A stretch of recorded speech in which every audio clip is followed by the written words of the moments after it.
obtained by this program, highlights Google's aggressive campaign to have its products placed in America's classrooms.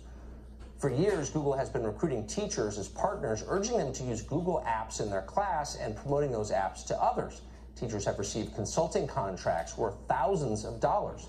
As teachers have won over, their school districts become collaborators in Google's marketing scheme. And one slide showed a New Jersey public school.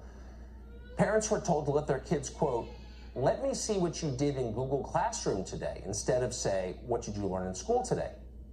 Amazing this is happening. Michelle Malkin has been following it. She's a syndicated columnist and author, and she joins us now. Has there been any pushback? It's hard to think of a consumer product we'd be okay with a company pushing on our children in schools, but nobody seems to have noticed this. Well, there is a building grassroots movement, and what's most interesting and intriguing about it in the years that I've been covering it, Tucker, is that it does cross some partisan and ideological lines. On the left, with groups like the Google Transparency Project, Campaign for Accountability, and some of the more vocal, anti-corporatization of the school type groups, they have been flagging it and trying to track down contracts and get more transparency and disclosure. On the right side of the aisle, you have a lot of grassroots education reformers who are most concerned about family and parental autonomy.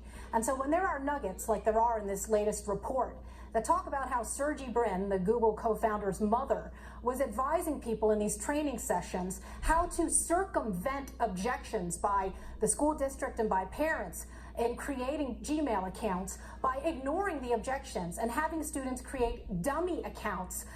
It raises all sorts of privacy questions, as we've talked about last week with data mining, but also public safety. And I've interviewed parents in Missouri, moms who are teachers, who are alarmed at the fact that they can't turn off the tracking when it comes to YouTube browsing habits, when it comes to using Google Chromebooks that are issued by the schools that then can gather information on servers within the home, collect things like medical data. It's outrageous. And you asked last week, Tucker, when we talked about this, where is Congress?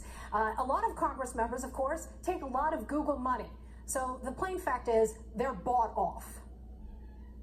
How bought off could they be when there's mounting evidence that technology like this harms children, severely harms? The suicide rate for kids, obviously, as you know, is way up. And they ignore that because they're taking money? I mean, that just seems completely irresponsible. Yeah, well, it is, and that's the Beltway swamp. In a lot of cases, I think some of these congressional members are completely insulated from the problem, or they ignore the fact that it's happening to their own kids. There's a lot of hypocrisy as well, not only among a lot of these Google and Silicon Valley officials who ban their own kids from using social media, as you mentioned, but also the disconnect, I think, between the Beltway and the actual real harm that's occurring and the vulnerability that so many of these students face. Well, you are a really great explainer of this problem. We appreciate it. Michelle Malkin, thank you very much. I appreciate it. Google should be deplatformed from the public schools. Amen. That's for sure.